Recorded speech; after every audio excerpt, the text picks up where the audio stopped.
going on, everyone? So I had a situation today which I felt was worth bringing up.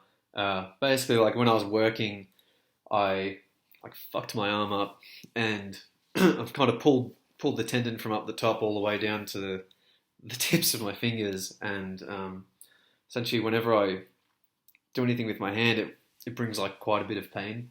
And given that I work in the tree industry where you're using chainsaws and hydro saws and basically everything you do is that motion, the working of that tendon. Like I was in a pretty miserable state today, coupled with the weather started raining, and one of my tools stopped working that I need for a lot of stuff, and the job was just becoming a headache. And every single time I had to do something, my arm was in like immeasurable pain. Like even holding my phone was causing me some like a fair bit of discomfort. And I got to the point where I was cracking it a fair bit. I was carrying on. I was swearing. I was like, I was pretty worked up over it. But it got to the point where I kind of had to, take a deep breath, take a moment, and like assess the situation for what it was. And I kind of sat back, and I was like, okay, I'm at work. There's nothing I can do about that. Like I can't just go home because I hurt my arm.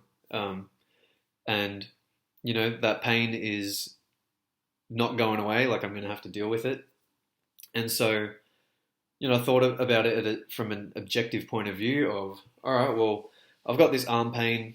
It's causing me some discomfort, but at the end of the day, it's up to me whether I allow that discomfort to hijack my emotions and how I felt for the day. So I was like, okay, the arm pain's not going away.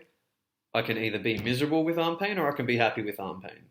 And so I chose to, bring myself up and elevate my what do you call it? My frequency, I guess you'd call it, and have a really good day and look at the silver linings and think, I'm working outdoors. This is amazing. I'm not in a shoebox with artificial lighting staring at a computer all day. Like I'm outside. I'm doing something great. I'm really enjoying myself. I'm making money.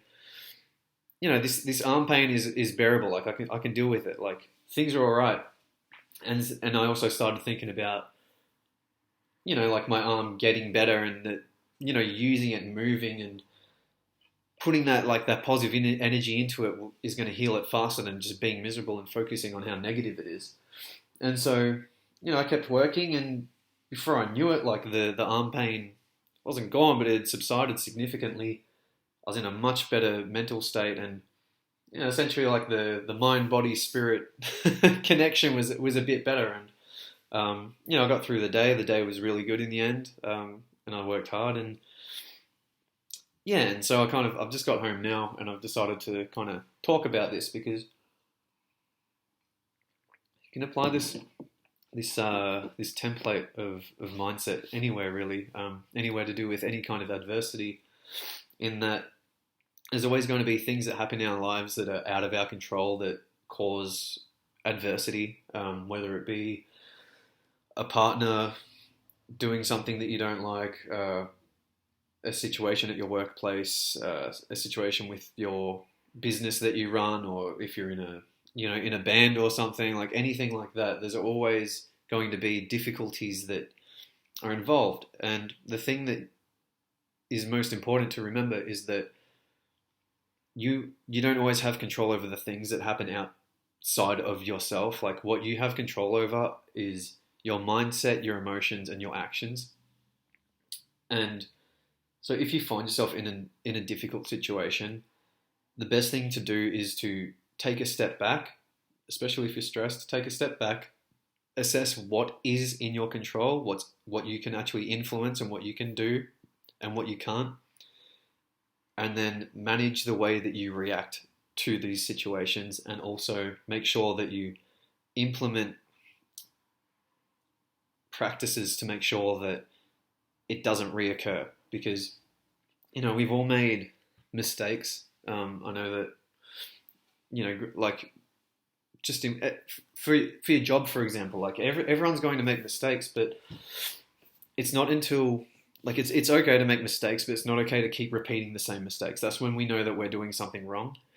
And So the best thing to do in life is, if you ever make mistakes or fail or anything like that, is take the time to actually look at what happened and why you failed and what you can do to rectify that or absolve it from happening in the future and learn from it. Because that's the whole point of failing and going through pain, is to learn from it so it doesn't happen again and to develop further. So yeah, that's just like my small story for today. Is that, you know, you're always going to be in situations that are difficult, but it's up to you whether you allow that situation to fully take over your mood for the day, or whether you're going to find the silver linings and to keep that positive attitude and not be stressed over something that you can't actually control. Because at the end of the day, like, you are you, other people are other people. There are always going to be things that go wrong outside of your control that you're going to feel stressed over. But as long as we understand what they are and you can identify how to rectify those issues and how to avoid them happening again, that's what's important to start developing. So that's just a quick one. I hope I haven't missed anything. I don't know.